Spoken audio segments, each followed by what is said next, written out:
เขี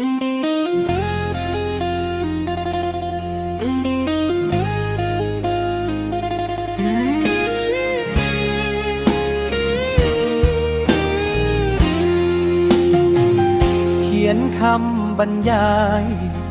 จากใจอ้ายบ่าวบ้านไกลเสร็จลายหาสา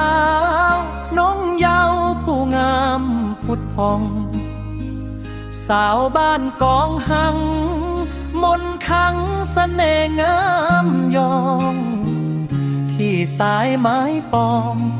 เพียงน้องหนึ่งในดวงใจ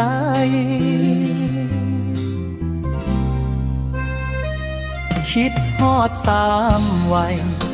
หัวใจอ้ายหำเหียคาเคยพบศบตาการดาสงกรานต์ปีใหม่ไปเที่ยวตาดยาสองเฮาสัญญาว่าไว้สู่ฟ้าสลายหมายฮักบ่มีเปลี่ยนแปลงถ้าหากวันใดสายนั้นบ่เห็นแอวบางใจลอยคอยทางลักสองเฟ็ดนางคำแพงเก็บไปนอนฝันทุกวันยามเมื่อค่ำแลงโอ้สาวแก้มแดงมักแหงเนื้อคำบรรยายสิ้นออกพรรษาจะมาสู่ขอคนดีตามปักเพณีฮีดของแต่งดองของมาสินสอดค่าดองวอนน้องอย่าห้องแพงลายลู่ต้นพี่สายหมายฮักเพียงน้องคนเดียว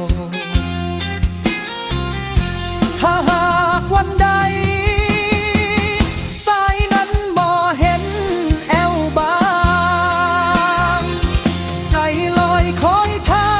งลักสองเฟ็ดนางคำแพงเก็บไปนอนฝันทุกวันยามเมื่อค่ำแลงโอ้สาวแก้มแดงมักแหงเนื้อคำบรรยายสิ้นออกพรรษาจะมาสู่ขอคนดี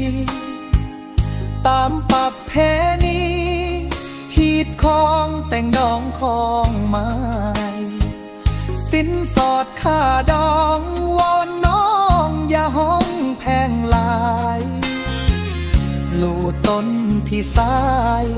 หมายฮักเพียงน้องคนเดียว